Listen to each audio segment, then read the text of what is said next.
Bonjour à toutes et à tous, bienvenue sur Télé Djibouti pour ce nouveau numéro du Focus de la semaine. Ce sont les événements qui ont dominé la semaine précédente, tout de suite entamant avec le président de l'État.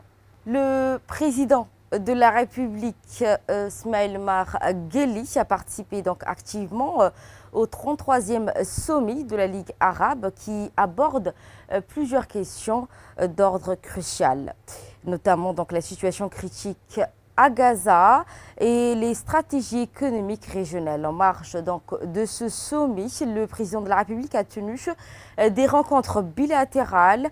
Le président Guelleh qui a également donc obtenu des résultats significatifs depuis ce sommet. Élément de réponse dans cette séquence.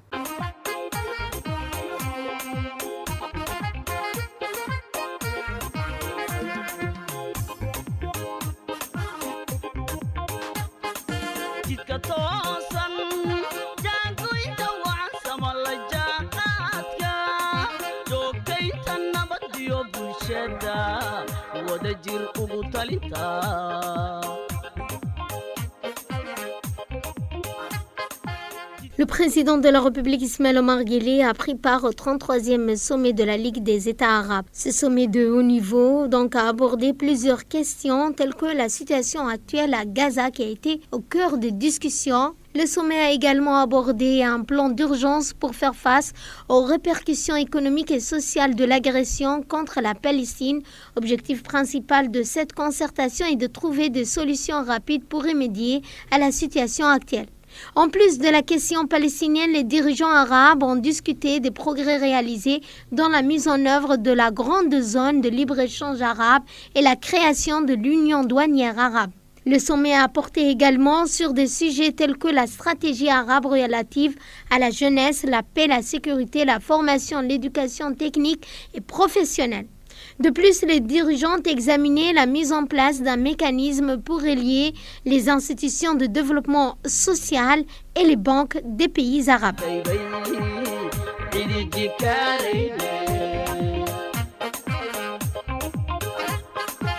Diplomatie toujours avec le déplacement précédent du président de l'État. C'est sous les feux du projecteur de l'Afrique CEO Forum 2024. Le président de la République, président également en exercice de l'IGAD, a participé donc au cœur de ces événements économiques d'ampleur. Le leader djiboutien a brillamment pris part aux discussions stratégiques mettant en lumière l'engagement de son pays pour l'intégration Afrique florissante.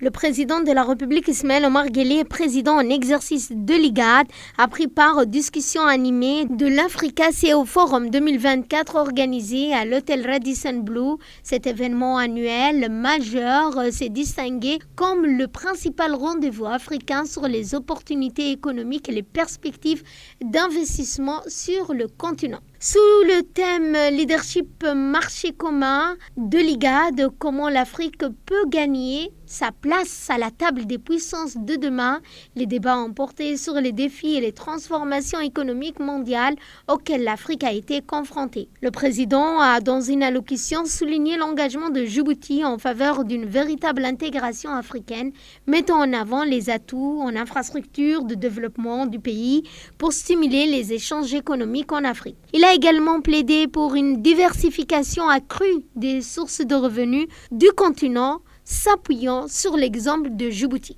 Accompagné d'une délégation importante comprenant le ministre des Affaires étrangères de la coopération internationale, Mahmoud Ali Youssouf, le président de l'autorité des ports et des zones franches, Aboubakar Omer Hadi, le président de la Chambre internationale de commerce de Djibouti, Youssouf Moussa Dawale, le président Guelleh a affirmé le rôle de Djibouti comme catalyseur de l'intégration et du développement africain. National toujours, l'emploi pour tous, l'ANPH pavé, la voie pour une inclusion des jeunes handicapés.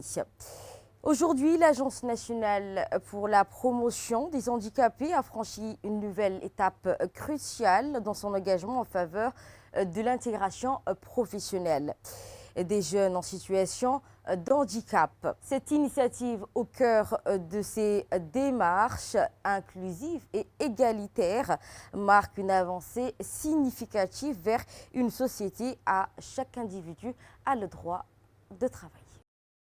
La ville de Djibouti entre dans une ère novatrice de développement urbain avec le lancement de l'atelier métropolitain placé sous le thème inspirant la transformation de notre ville. Innovation et résilience pour un développement urbain durable. Cette initiative organisée en collaboration avec le ministère de la Ville, de l'Urbanisme, de l'Habitat, ainsi que le ministère de l'Enseignement supérieur de la Recherche et en partenariat avec la région Sud de Provence-Alpes-Côte d'Azur, vise à créer une plateforme de dialogue, de réflexion sur les enjeux urbains majeurs, allant de l'économie à l'environnement en passant par la résilience face au changement climatique. La participation de haut niveau incluant le Premier ministre Abdelkader Kamil Mohamed, témoigne de l'engagement politique fort en faveur de cette vision. L'événement réunit un large éventail d'acteurs, des membres du gouvernement, aux représentants de la société civile, en passant par les universitaires, les acteurs urbains, dans le but de co-construire un projet urbain moderne, inclusif et compétitif. L'atelier métropolitain de Djibouti s'annonce également comme une tribune d'idées, de solutions concrètes visant à façonner une métropole résiliente, durable pour les générations futures. Avec la participation de plus de 500 acteurs, cet événement promet des sessions de travail interactives, préparatives donnant la voix à une diversité de perspectives pour relever les défis urbains de demain. Transformation urbaine à Djibouti, un atelier métropolitain dévoilé l'avenir. Djibouti s'engage résolument vers une transformation urbaine d'envergure sous le coup d'envoi de l'atelier métropolitain. Sous le patronage du Premier ministre Abdelkader Kamil Mohamed, cet événement marque le début d'une initiative ambitieuse qui vise à repenser la ville pour un avenir durable et inclusif.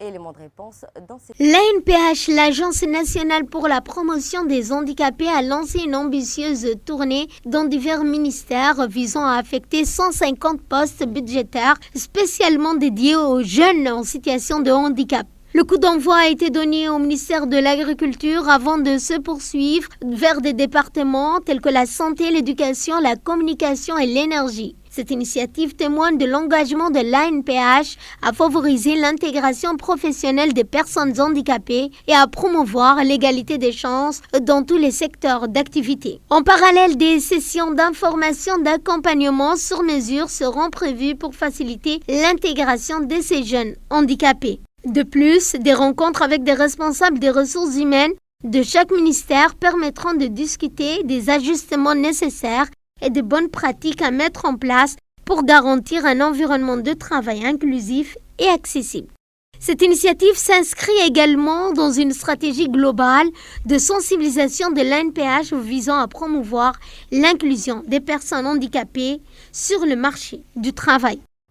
L'Organisation des Nations Unies a dévoilé son rapport économique mi-2024 prévoyant une croissance mondiale de 2,7% pour cette année, en légère hausse par rapport à l'année précédente.